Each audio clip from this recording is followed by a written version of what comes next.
David, can you explain what politicians and the media mean when they talk about a grand bargain to fix the debt? They're talking about making changes with regard to spending programs and tax policies that will end up getting our debt as a percentage of the economy down to a reasonable and sustainable level over time. Okay, then what should be the primary objective of that grand bargain? It should not be to balance the budget. It should not be to pay off all the debt.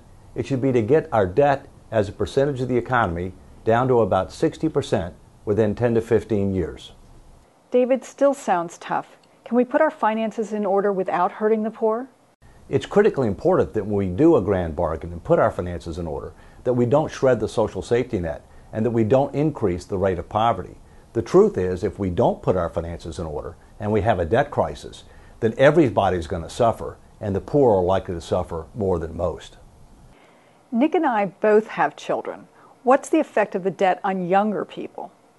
Our current policy results in spending a lot more than we're taking in, so we're mortgaging the future of our kids and grandkids at record rates, reducing relative investments in their future at a time that they're going to face really tough competition. That's irresponsible, it's unethical, it's immoral, and it needs to stop. When are we likely to have a crisis if we don't act? Only God knows when we might have a crisis, and frankly, God's not telling us. What we do know is that we're on an imprudent and unsustainable path, and a crisis could come at any time once people lose confidence in our ability to put our finances in order. There are fiscal problems at the state level too. What happens to the states when the federal government restructures itself? The states rely upon the federal government for about 40% of their revenues on average, and they have their own problems. So when the federal government restructures, bad news flows downhill.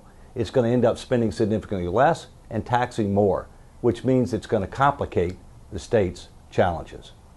Are there also implications for local government, charities, and individuals?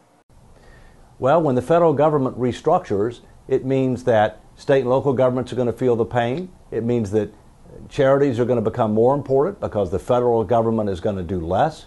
And it means that individuals are going to have to assume more responsibility for their own future. What are the fiscal challenges the states face? States have a number of common challenges with the federal government.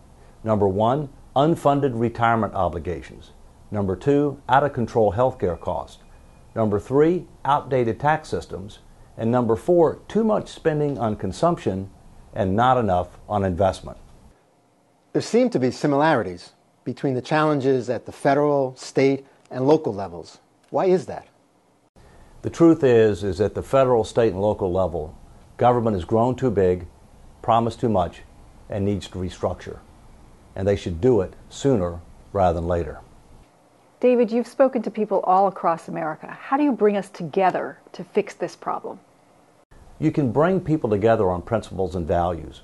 And some of the ones that we ought to use are pro-growth. We want to grow the economy, expand the pie, generate more opportunities. Socially equitable. We don't want to increase the poverty rate.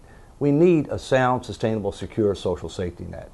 Culturally acceptable. It's got to envision a size of government and a level of taxation that the American people will support both today and in the future.